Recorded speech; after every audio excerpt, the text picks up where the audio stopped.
I saw this morning that we lost Terry Jones. And Terry Jones, if you're not familiar, is um, Monty Python, part of the Monty Python crew.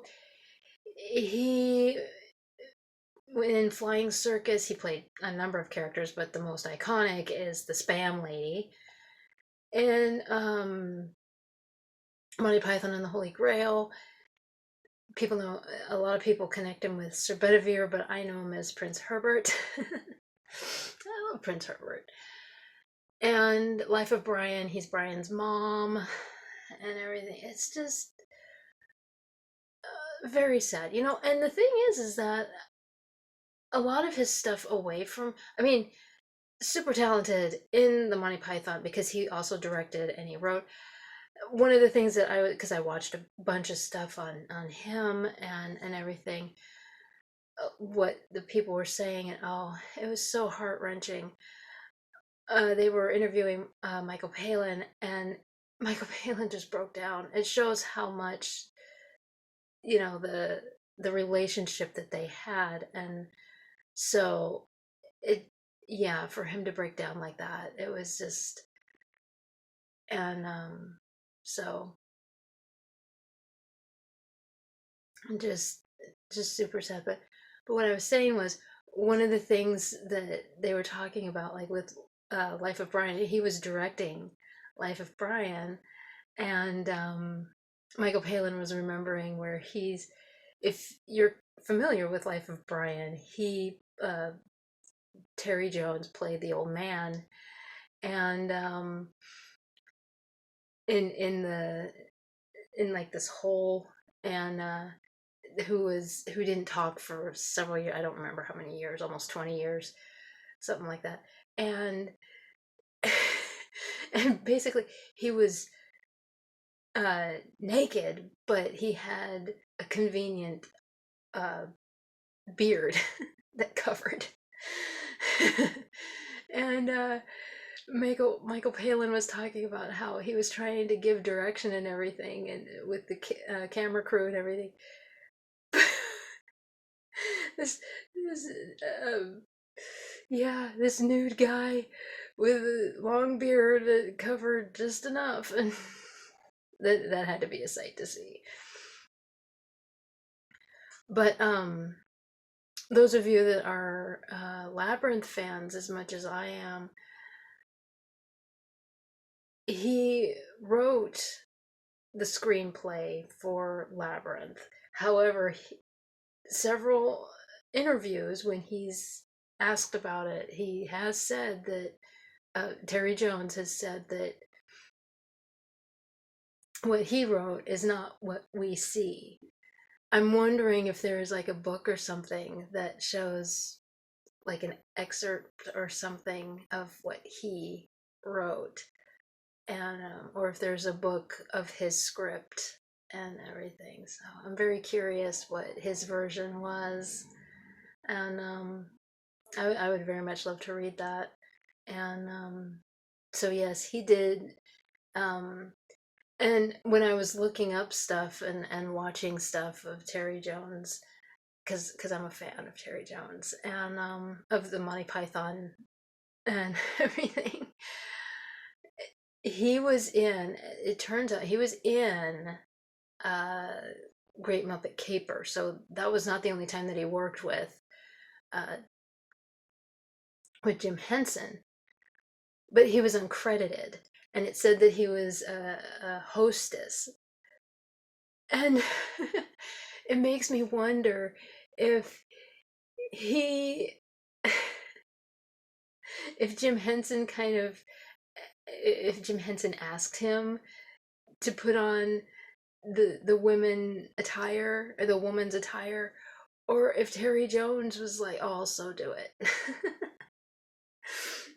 because he played a woman so much in Monty Python. But that's also one that John Cleese was in. I couldn't remember which one John Cleese was in because John Cleese also was in an episode of The Muppet Show. And so, yes, Great Muppet Caper has two pythons in it. Now, the one for me is Young Indiana Jones Chronicles. I absolutely love that series. I binge it every once in a while. It's been a couple years now, but there's one in particular. It's called Espionage Escapades, and Terry Jones is in it. Now, this is a thing. Of course, it takes place during World War One, and up to that point, a lot of the episodes are like a little bit darker and everything, and have a more serious tone. You get to this one with Terry Jones, and it has a lighter, goofy, happy. If you, I mean, I don't know of any other words to use, but yeah, he's it's he's basically the spy that young Indy, John Patrick Flannery, has to meet up with. And, and so, but what I didn't know, and because I wasn't really paying attention, obviously, but Terry Jones directed that one. And I knew about Carrie Fisher directing some of the episodes, I think two, maybe three, but I didn't know that Terry Jones directed the one that he was in. And so, and after that, there were a few. There were a few that were had a dark, more serious tone in them. You know, of course, because it's World War One, and then of course because of the events that go on in World War One. But not all of them. So I think it took Terry Jones to help George Lucas kind of ease off on the. But yeah, um, it was a fun episode, absolutely fun episode. And so, but yeah, and one that I'm just kind of heartbroken that it's overlooked, and I also wish that Terry Jones had done more like this, because it's very creative and imaginative. Now in the UK, it's called my hair's doing all kinds of weird stuff, and I'm ugh. But in the UK, it's called The Wind in the Willows. In the US, it was released as Mr. Toad's Wild Ride. It has nothing to do with the, the ride in Disneyland. No.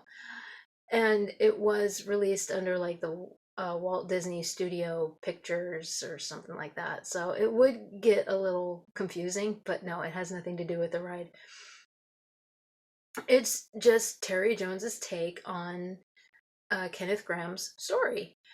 And it was released in 96 in the UK, and then in the US it was released in 97. I was in high school when it came out. And when you when you watch it, just remember that it's catering to kids. It's a children's film.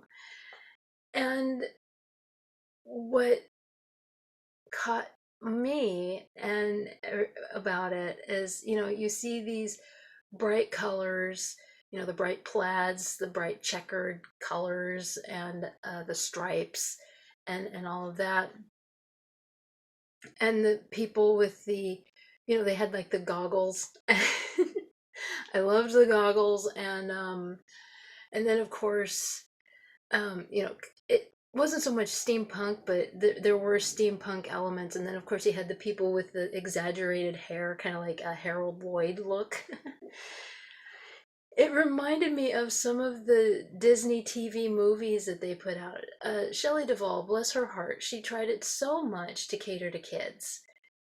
And with like the Mother Goose House of Rock, which had a little bit of a scary tone to it, but it had these crazy costumes that had like the stripes and the bright colors, and the designs and everything.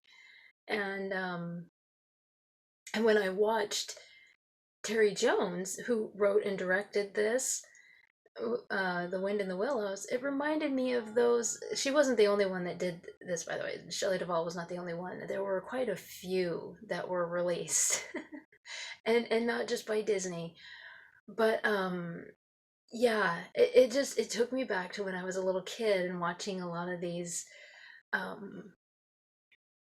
a lot of these TV movies with those types of costumes and everything,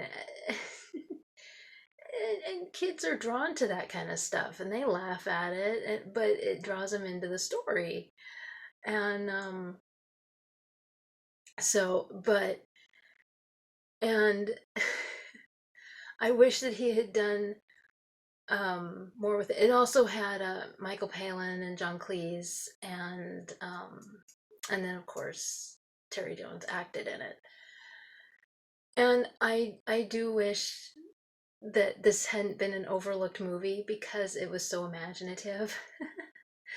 I enjoyed it and found it to be a lot of fun. So if you ever get a chance, you should watch it. So and I, yeah, like I said, I wish that he had done more like this, but it is what it is. The other thing that he did, later on in his life is the documentaries that he did. I was reading up, and like there was Crusades, and that one I hadn't seen, and there was I'll make sure to put a list in the description below. Medieval Lives is one that I've gone back and watched quite a bit. And because he doesn't get you don't get a lot of Monty Python references. It's probably one, maybe one reference in each episode because it's a mini series, and you get maybe one in each episode. And so yeah, maybe one reference to Monty Python in there. And he does get silly and goofy, but it's very informative. I mean, I learned quite a bit in watching his. I mean, you have to remember that these guys went to like Oxford, and that the Monty Python crew went to Oxford, and those kinds of. So, but we always think of all the goofy shenanigans that they gave us with Monty Python. So it's kind of like people don't think of the fact that all the guys from the band Queen do have PhDs. But they do. So yeah, it's funny how our brains work sometimes. But yeah, he has one where he uh, looks at ancient Egypt and Rome, and there's another one that's part of that.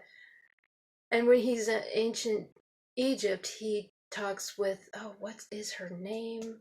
Dr. Joan Fletcher. And I really like her.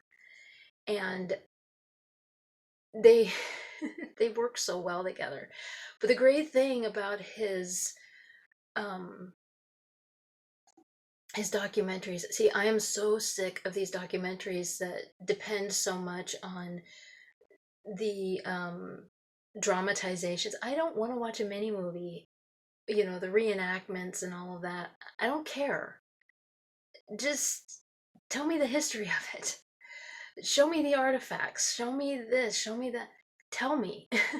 That's what I'm here for. I also don't like the sharp sound effects. I had to stop watching one because they kept using in like the dumbest place this metallic sound effect, and it just they couldn't stop using it, so I couldn't watch the he doesn't do that, and it's wonderful. He gets right to the meat and potatoes of what it is you. And so that's what I love about his documentaries. And like I said, he did Crusades. I haven't seen the Crusades, and there was one that I saw of Barbarians, but there is also Ancient Inventions, I think, is another one. And but I will have a list for you to see that. I will also put some of these others that I'm talking about. But anyway, yeah, I just it's it's sad when we lose somebody that we've watched, and especially like especially Terry Jones, who being a part of Monty Python, we all know all of that. I think we all quote it all the time and everything. The spam lady, and so yeah, it's just very sad. But I think that he should also be remembered for a lot of the other stuff that he did, the writing and the directing and some of the other acting that he did. So but anyway, um so anyway, yeah, my condolences to the other pythons and to his family and close friends. So